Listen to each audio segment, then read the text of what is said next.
Зөө сан бацгаана уу хүмүүст эцэгчүүдээ. За одоо Монгол Education сургуулийн одоо ерөнхий менежер төрөвт байна. За өнөөдөр би та бүхэнд хүүхдийнхээ халах одоо гар утсны зохистой хэрэглээг хэрхэн одоо таних вэ гэдэг одоо аргачлалаас өөрийнхөө одоо аргачлалаас хуваалцъя гэж утсан юм аа. За ерөнхийдөө бол одоо өдрийн амьдарч байгаа цаг үе бол одоо халах утасны одоо иргэн үе гэж барыг хэлж болохоор ч тийм ээ. Ийм цаг үед бид амьдарч байгаа. За ийм цаг үед амьдарч байгаа одоо ийм цаг үед одоо төрж өсөж хүмүүжж байгаа иргэдээгүүл бид нар бол халах утсын 20-оос илүү за одоо зүү зохистой хэрэглээг нь одоо дадлуулж өгөх нь л одоо бас илүү үр дүнтэй юм аа гэж бодож байна.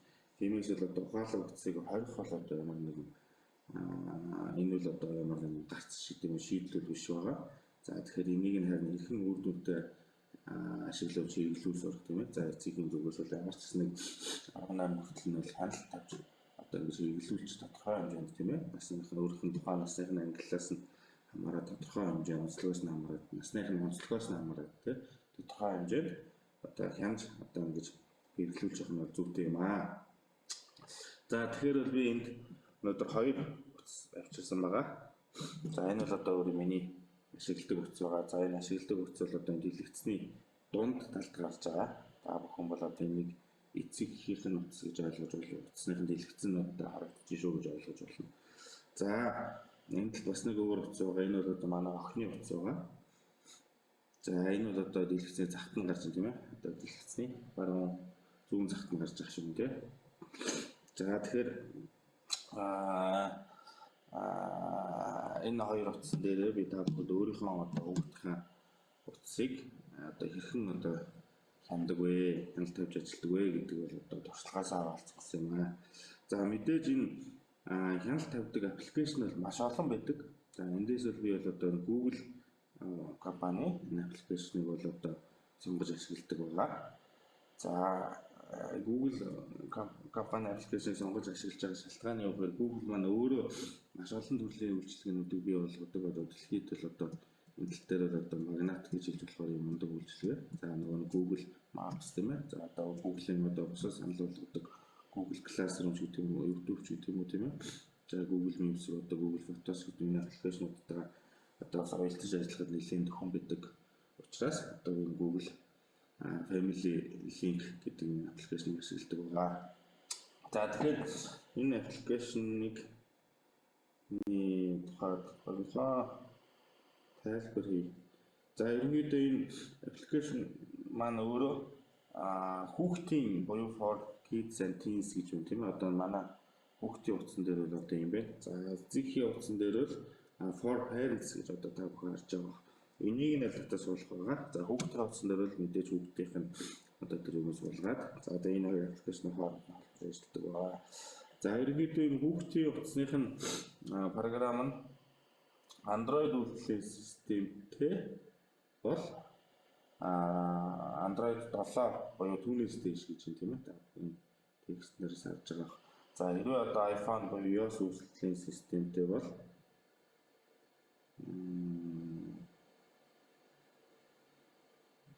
iOS 9 буюу түүнээс дээш гэж юм тийм ээ. За ийм одоо үйлдвэрлэлийн системтэй утсанд бол одоо энэ эдгээр аппликейшнууд маань ажиллах боломжтой байгаа. Тэгэхээр та бүхэн би бол одоо нэг өөрөө Android утастай учраас үйлдвэрлэлийн системтэй утастай учраас Android үйлдвэрлэлийн систем дээр бол утсаар харилцуулж байна. Та бүхэн бол iPhone-тай хүмүүсийн одоо шиг бол өөрсдийнхөө iPhone дээр Google-ийн аппликейшнийг яаж татдаг одоо тэр аргаслаа мэдчихэж байгаа тийм ээ. Тэр аргаслаар бол одоо ингээд Google Family, за эсвэл Family Link гэдэг юм уу ийм одоо дэлгүүрүүгээр бол хайгаад татаж авч болно.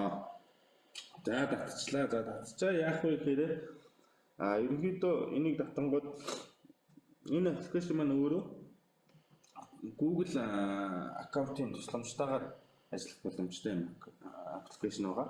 Тэгэхээр та бол хүүхдтэй нэг тэргүүний хэлж чинь танаа хүүхдэд одоо Google аккаунт байхгүй бол Google аккаунтыг нээж өгнө гэсэн үг байна. За энэ аппликейшн одоо Google Family Link-ийн аппликейшны одоо тусламжтайгаар Google аккаунт нээж байгаа тохиолдолд одоо манай зарим их зүү заримдаа нөгөө хүүхдүүдийн Хүүхдүүдэд одоо аккаунт нээж өгөхийн тулд одоо нас нь хүрээгүй байгаа тохиолдолд насын худлаа нэмж бичих тийм ээ. Зэргээр бол одоо аккаунт нээдэг байгаа. Энэ аппликейшнийг ашиглаж байхдаа их шаардлагагүй. Ягаад гэвэл энэ нэг эцэгхийн хяналтанд ор нээж байгаа аккаунт гэдэг учраас бол эцэгхийн зөвшөөрлийн дагуу бол нэх боломжтой байгаа шүү Google аккаунтыг бол. За яаж байгаа вэ гэхээр за ерөнхийдөө Google аккаунт нээхийг бол манай эцэгчүүд хүүхдүүд манай өөрсдөө мэдчихэж байгаа бох тийм ээ. Зүгээр анхаарах нэг юм байгаа. Google аккаунт нээхдээ яг одоо хүүхдийн насыг бол бодитойгоор нь бичнэ одоо эдэн настай тийм ээ. Одоо Google аккаунт ашиглах насанд өрөөгүйсэн ч гэсэн бодитойгоор насыг биччихнэ гэсэн. За тэгэнгүүт тухайн хүүхдийн чинь автоматар одоо энэ насанд өрөөгүй хүүхд учраас эцэгхийн хяналтанд орно инэ гэдэг одоо тохируулгууд гарч ирнэ.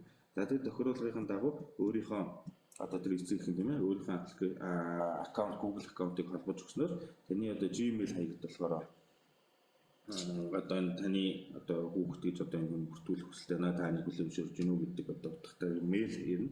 Тухайн мэйлд нь одоо зөвшөөрж гинэ гэдэг төвчлөрийг дарснаар таны хүүхдийн Google аккаунт нээгдэнэ гэсэн үг байна. Тийм. За энэ аппликейшны за онцлог нь юу вэ гэхээр за Google Family гэдэг ийм юу үүсэж байгаа гэсэн одоо group нэг юм үүсэж байгаа гэсэн Google аккаунт дээр чинь тийм ээ. Тэгэхээр одоо Google Family бол одоо нэг Google Family-д л 5-аас 6 орчим гишүүн байх боломжтой байт юм шиг байна. За одоогоор бол миний одоо Google Family-д бол 3 хүн байна тийм ээ. За миний гар төрөт гэдэг байна. За энэ бол би өөрөө за их заяа гэдэг нь бол манай гэр бүлийн хүн байгаа. За эсвэл төрөт гэдэг бол одоо манай охин байгаа. За ингээд Google Family link рүү оронгод нэг хүүхдийн чинь аккаунт гарч ирнэ. Одоо жишээл олон хүүхд бүртгэлтэй тохиолдолд энэ дээрээс нэг дээшээ доошоо гүйлгэж чадах сонголтоор гарч ирнэ тийм. Би бол ганц л хүүхдтэй байгаа учраас ингээд сонголтгүйгээр байгаа. За энэ хүүхдийн одоо хяналт руу орох нь тийм ээ эндээсээ. За тэгэхээр хамгийн дээдлэлт нь юу байгаа вэ гэхээр мэдээж одоо Google Maps-ын тусламжтайгаар хүүхдийн байршлыг харж болохоор тийм ээ хүүхд чинь л одоо ерөнхийдөө гар утсан хаана байна уу тэрүүгээр нь одоо байршлыг тогтоогдно гэсэн үг байна тийм. За одоо бол одоо энэ нутцыг би өөрөө энд барай явж байгаа учраас хүүхдийн байршлыг одоо миний байгаа байршлыг зааж байна. Энэ бол одоо цэцэг үндийн сургууль буюу тааны Удам Монгол Education сургуулийн байранд байна гэж зааж байна тийм ээ. За энэ дээр анхаарах нэг юм нь юу вэ гэхээр хүүхдийн утасны GPS-ийг асааж өгөх хэрэгтэй одоо location гэж байна тийм ээ. Энэ GPS-ийг асааж өгөх хэрэгтэй. Ерөнхийдөө GPS-ийг асааж өгөөгүй тохиолдолд энэ Google Maps бол та нэг 500 орчим метрийн радиустай заадаг байгаа шүү. GPS-ийг асаагаад өгчих юм бол 20-30 м радиустай. За зарим тохиолдолд бүр тэрнээс илүү наривчлалтай л одоо байршлыг бол заадаг байгаа тийм ээ. Бүгдээрээ мэдчихэж байгаа байна. За энэ дээр одоо яах вэ гэхээр бид нар хүүхдийн аппликейшнуудыг энэ дээрээс ингээд аппликейшнуудын хэрэглээнүүдийн энэ дээрээс ингээд хараад өгч болно. Хараад болно гэсэн харж болно. Мөн энэ дээр нь хяналт тогтоож өгч болно гэсэн. За жишээлбэл өнөөдөр манай охин ашигласан аппликейшны хугацаа нь тийм ээ e-контентыг 4 минут одоо энийг чийт юм уу тийм ээ ингээд 4 аппликейшн. За өчигдөр бол гар утас ашиглаад байгаа. За өнгөрсөн 7 хоногт тийм ээ. За сүүлийн 30 хоногт ч гэдэг юм уу ингээд ашигласан аппликейшнуудын хугацаа нь байгаа. За энэ тохиолдолд одоо магадгүй та хүүхдээ за чи энэ аппликейшнийг хэтэрхийг ашиглаад байж юу гэдэг одоо анхааруулгыг бол энэ дээрээс харж өгч болох юм байна тийм. За мөн дээрээс нь ашиглах лимит тогтоож өгөх боломжтой байгаа. За яаж лимит яаж тогтоох вэ гэхээр за одоо жишээлбэл би e-контент гэдэг хамгийн дээдлэлтэй байна тийм. За e-контент дээр хэдүүлээ лимит тогтоо энэ баруун талд нь дэлгэсний баруун талд байгаа. Одоо энэ хоосон одоо 9 цагны дүрсэн тийм. За энэ дээр дарангууд set limit гэж байгаа, блок гэж байгаа. Блок бол одоо бүр огт ашиглах боломжгүй болгоно тийм ээ. Та бүхэн ойлгож байгаа. За set limit гэдэг бол хугацаа тавьж өгнө гэсэн. За хэдүүлээ одоо энэ аппликейшн дээр блок хийж үзье. За e-content гэдэг энэ аппликейшн дээр блок хийчлээ. За тэгэнгүүт яаж яах вэ гэхээр за одоо энэ харж байгаа та бүхэн notification ирсэн байна, энэ мэдээлэл ирсэн байна. За e-content was removed for now гэж тийм ээ. За ерөнхийдөө л эцэгхийн хяналтаараа энэ аппликейшнийг бол ашиглах боломжгүй боллоо гэсэн утгатай мэдээлэл нь ирж байна тийм. За блок нь гаргачих. За тэгэнгүүтээ тэгэл хугацаа тавьж өгч байна. За жишээлбэл одоо танай хүүхд одоо аль нэг тоглоомд донтоод тийм ээ. Одоо нөгөө нэг хүүхдүүдийг донтуулдаг айхтар тоглоомууд зөндөө байгаа тийм ээ. Хит донтоод байна гэж үзсэн. Тухайн тоглоомд хугацаа тавьж өгч болох нь. За одоо магадгүй Facebook хэтэрхийг ашиглаад байна, YouTube хэтэрхийг үзээд байна гэж үзчихвэл хүүхдээ тийм ээ. Энд нь одоо ашиглах хугацаа тавьж өгч болох юм. За жишээлбэл хэдүүлээ 40 минут энэ одоо ингээд 40 өдөрт 40 минут ашиглах гэдэг юм хугацаа гэсэн үг шүү. Тийм. За өдөрт 30 минут гэдэг хугацааг тавиад өглөө тийм ээ. За одоо ингээд харж байгаа хүн ингээд notification гаргасан дээр нэрч чинь тийм. За тэгээ энэ аппликейшнийг бол тухайн хүүхдтэй бараг өдөрт 40 минутаас 30 минутаас илүү ашиглах боломжгүй гэсэн үг байна тийм ээ.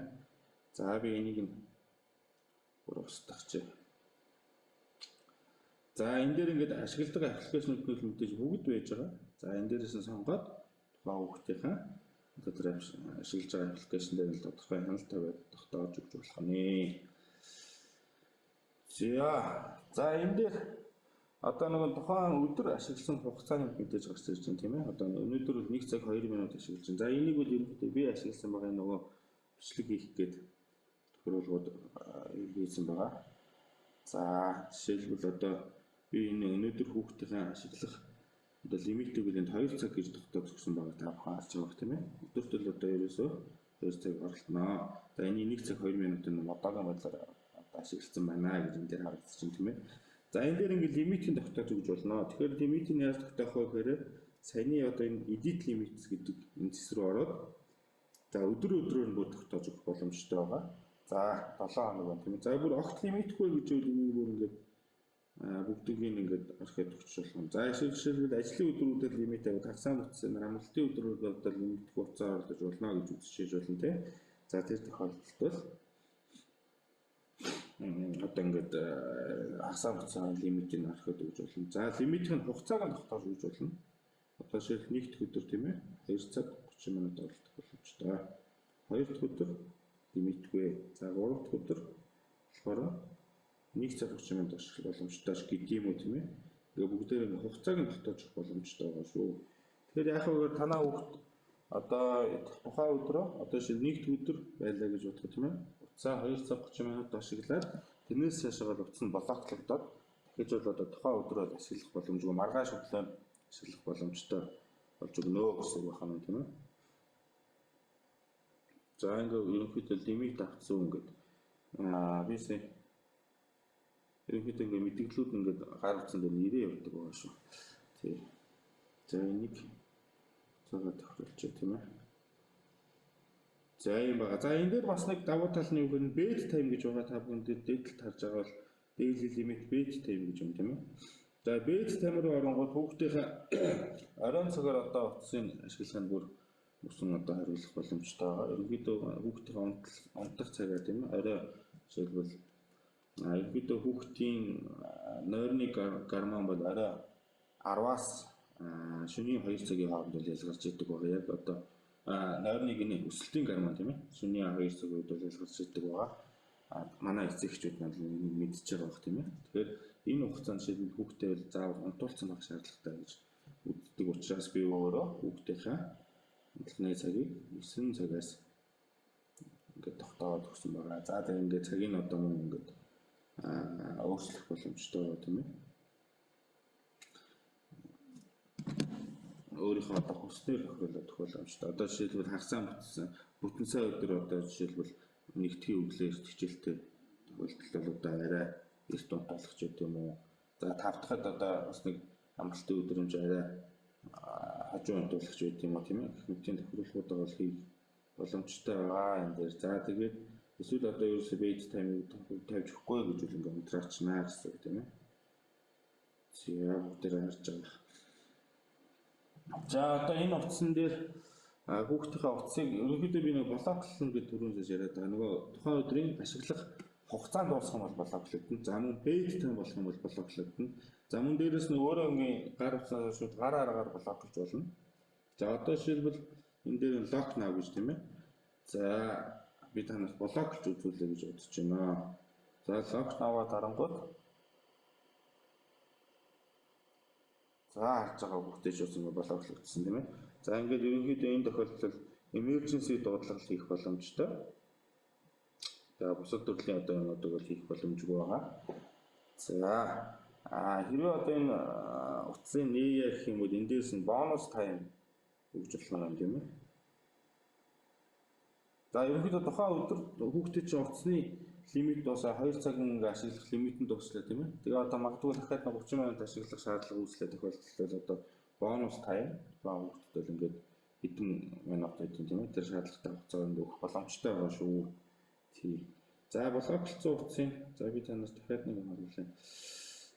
Блоклцсон.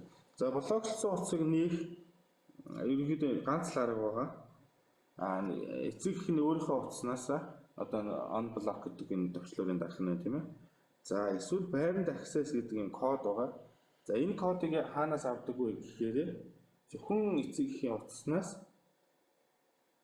за харж байгаа parent access code гэж байна тийм.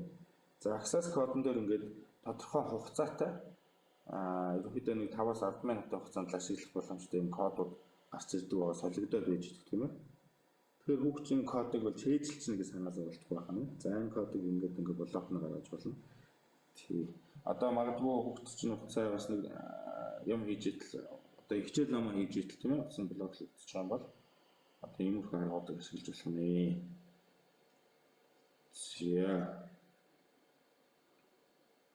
За энд бас нэг давуу тал байгаа. Энэ яадаг вэ гэхээр play sound гэж одоо энэ тав харж байгаа. За энэ play sound гэдэг нь ямар учиртай вэ гэхээр ялангуяа бага насны хүүхдүүдийн уцаа эдийн тавьчид олдгүй тийм ээ. Одоо юмны дээгүүр доогоор тавьчид гэртээ ч юм аа нааш эдийн тавьчид олдгүй. Тэр тохиолдолд энэ play sound-ыг дарснараа яа хүүхдүүд уцсан бол одоо ингээд чимээ өгч одоо ингээд байршлын тогтоох алах одоо боломжоор хангах байгаа. За хэдүүл одоо энэ manage settings гэдэг рүү орж үзье. Энд одоо бас чухал тохируулгууд байдаг. За ямар тохируулга байдаг вэ гэхээр за controls on Google Play гэж байгаа. Энэ болохоор ямар учиртай вэ? Google Play гэдэг одоо бидний нэг аппликейшн татдаг одоо маркет байгаа тийм ээ. Дэлгүүр байгаа. Тэгээ энэ дэлгүүрээс ямар аппликейшнийг татах боломжтой, ямарыг татах боломжгүй вэ гэдгийг бол одоо тохируулж боломжтой байгаа. За жишээлбэл одоо хамгийн дээдлэлт нь энэ байна тийм ээ. Энэ болохоор төлбөртэй тийм аппликейшн контент тийм ээ үйлчлэгээ авах тохиолдол тийм ээ. За all content гэх юм бол би одоо өгдөг төрлийн төлбөртэй контентын зөвшөөрнө гэдэг тохиолдол хийж байна тийм ээ. За ингээд гэх мэтчлэн ингээд за энийг бол ингээд бүр зогсооч тийм ээ. Бүр огт төлбөртэй контент бол огт ашиглаж болохгүй гэдэг дээр тохируулаад өгч. За тэгэнгүүт дараа нь юу гэхээр энэ контент ашиглах одоо тэр зөвшөөрлөх юм уу те одоо тэр юу гэх юм тэр за энд юу гэж байна гэхээр apps and games гэж байна. Энэ дээр юу тохируулж өгдөг вэ гэхээр хүүхдийн насны ангиллаас онцлогоос хамаарат одоо тухайн насны ангиллалын онцлогийн аппликейшнуудыг татах зөвшөөрөл юм. Жишээлбэл за нэмэх 3, нэмэх 7, нэмэх 12, нэмэх 16 за нэмэх 18 за эсвэл одоо огт ангилгүй хөтөлбөрийн аппликейшнийг татчих гэж болно гэж үг хамгийн доотлон сонгоод өгч юм тийм ээ. За ерөнхийдөө би хүүхдэд нэмэх 12 гэдгийг зөвшөөрдөг байгаа. Нэмэх 12-оос дээшийг бол одоо аппликейшнийг ашиглахыг хориглодог байгаа. За ингээд одоо Google-ээс ном татаж уншдаг бол тийм ээ. За энэ дээр номны одоо бас хориг тавьж өгч болох юм тийм ээ.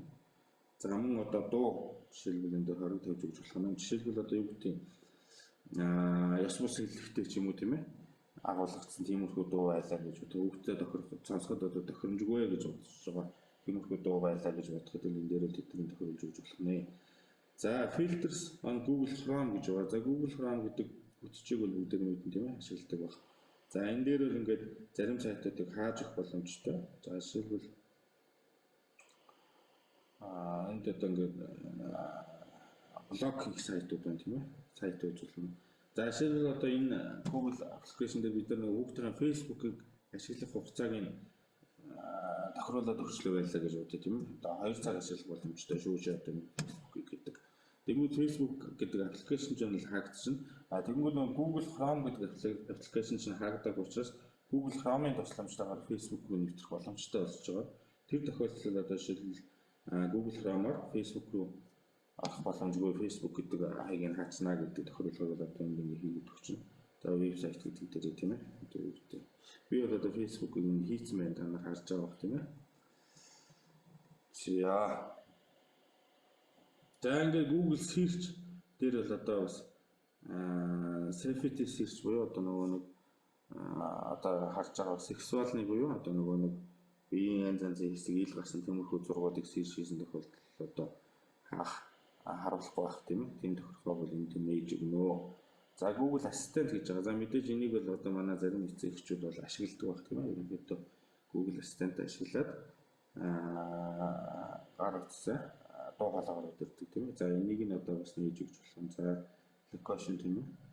За ингээ бусад одоо ингээ тохиолдлуудыг бол энд ингээ хийж өгч болно. За одоо шилбэл хүүхдийн юу вэ тийм ээ? Мэдээлэл нь. За ийм давуу тал байгаа. За бас нэг давуу тал нь юу вэ гэхээр за энэ approval requests гэж байна тийм ээ. Одоо энэ гурвалжин цүнхний зурагтай. За энд яадаг вэ гэхээр танай хүүхэд чинь Play Store-оос аппликейшн татхаар тохиолдолд танд ингээд танаас одоо ингээд зөвшөөрөлгсөн гар утсан дээр тэрийг зөвшөөрсөн тохиолдолд тухайн аппликейшн татах боломжтой. Зөвшөөрөөгүй тохиолдолд тухайн аппликейшн татах боломжгүй байгаа. За одоо жишээл манай охин YouTube татах хүсэл хэлгээс нэг нь би татгалзаж исэн history юм байна тийм ээ. Түүхэн юм байна. Тэгэхээр гэх мэтлэн одоо ингээд та хүүхдтэйгээ тухайн татаж ашиглах гэж байгаа аппликейшн юм бол одоо энэ тусламжтайгаар хянаадах боломжтой. За мэдээж ингээд notification тийм ээ. Ямар тохиолдолд notification ирэх вэ гэх юм уу. Одоо ингээд notification тохируулах хийж болох юм байна. За мөн одоо tips буюу одоо энэ түлхүүр тайлбаруудыг бол одоо энэ дээрээс ингээ харж болох юм байна. За энэ дээрээс за тэгээ энийг ингээд суулгасны давуу тал нь юу гэхээр танай хүүхэд чинь өөрийнхөө утсан дээрээсээ энэ Google одоо энэ family link-ийн тохиргоог өөрчлөх боломжгүй байгаа ямар нэгэн байдлаар. За тэгээд жишээлбэл одоо энэ сая Add School гэж байна тийм. Харж байгаа. Одоо энэ жишээлбэл яадаг вэ гэхээр ерөнхийдөө одоо сургуулаа бүртгүүлж болно. Одоо жишээлбэл сургууль нь тийм ээ анги танхим Google Class-ыг ашигладаг бол энэ одоо аппликейшныг тусламжтайгаар сургуулаа бүртгүүлээд тухайн ангийнхаа одоо тэр аппликейшнээр орж болох байгаа. За Google Class-ыг манай зарим эцэгчүүд бас мэдж байгаа бох тийм ээ. Мэдгүй байгаа эцэгчүүд байгаа бол ерөнхийдөө энэ Google Class-ыг сургалтын зорилготой ашигладаг юм аппликейшн байгаа. Одоо багш нар тийм ээ хүүхдүүдтэй одоо зарим тохиолдолд зарим одоо хичээлийнхаа үйл ажиллагаа сургалтынхаа үйл ажиллагааны зарим хэсгийг ч юм уу тийм ээ ингээд онлайн янз янзын байдлаар зохицуулах боломж шаардлага гарч байгаа үед ашигладаг юм аппликейшн байгаа. За энийг үл ерөнхийдөө манай сургууль дээр бол дунд хугацаанд бол нэвтрүүлэх зорилт тавьад ажиллаж байгаа.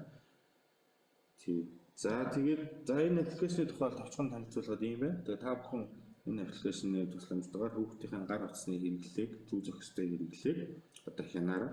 За хүүхдээ бол гар утсыг бол одоо хорих бол тохиромжгүй юм шүү. Яагаад бол эдний маань цаг үе бол өөрсдөө гар утас ухаалаг гар утасны одоо юм 90 үе гэж хэлэхээр хэд болохоор энэ цаг үед амьдарч байгаа учраас энийг бол хориглох бол одоо оновчтой шийдэл биш хаа гэж бодож байна. Хориглох тусам нүрэндээ хүүхдүүд маань улам одоо тийм үлээд өгдөг одоо бас тийм сэтгэхүйн одоо тийм онцлогтой байгаа тийм ээ. Тэгэхээр энийг нь харин хориглох биш энийг нь цаахан дэмжиж за энэ аппликейшны тусламжтайгаар хамтраад одоо хүүхдийнхээ тэр зөв зохистой хэрэглээг нь одоо дадал зуршил болгож өгөх юм бол одоо хүүхдүүдэд маань ирээдүйд өөрсдөд нь одоо бас хэрэгтэй болов уу гэж бодож байна. За тэгэхээр төгсгөлтний хоёрыг хэлж байна. Манай сургууль сая Google Classroom гэдэг одоо энэ аппликейшнийг бол дунд хугацаанд бол ашиглах зорилт тавиад ажиллаж байгаа гэдгээ та бүхэн сая сохос дурсан тийм ээ. Тэгэхээр та бүхэн Google Family Link гэдэг энэ аппликейшнийг суулгаж ашигласнараа хүүхдүүдэд Google аккаунттай болгоод өгч байгаа гэсэн. Тэгснээрээ л одоо манай сургуулийн энэ ажилд бол нэлээд тийм том тусны тим болж өгөх юм байгаа юм шүү. Тэгэхээр та бүхэн бас хүүхдүүдийнхээ утасны хэрэглээг одоо энэ аппликейшны тусламжтайгаар хянангаа одоо сургуулийнхаа сургалтын үйл ажиллагаанд одоо бас тусдим болж өгөөр. Яагаад гэвэл хүүхдүүд одоо насан туршийн хүүхдүүдийн өмнөөс одоо сургуулийн жишээтэй багшинчүүдийн хинжүүдийн өмнөөс нь бол одоо эцэгийнх нь өмнөөс нь Google аккаунт нээж одоо ингэх ашиглах одоо өгөх боломжгүй байгаа. Тэгэхээр хүүхдүүд маань өөрсдөө эцэгхийн хяналтандаа ингэж нээснээр маш олон даваа талууд болж хаашдал бий болно. Өнөө цаг үеч гэсэн маш олон даваалал бий болж байгаа та бүхэн харж байгаа тийм ээ. За анхаарал хандуулсан баярлалаа. Тэгээ та бүхэн бидэнтэй хамтарч ажиллаад Google Family Link гэдэг энэ аппликейшн суулгаад хүүхдүүдтэйгээ хамт одоо энэ аппликейшнийг ашиглаж одоо гар утасныхаа зохистой хэрэглээг нэвтрүүлээрэй гэж хүсэж байна. За баярлалаа.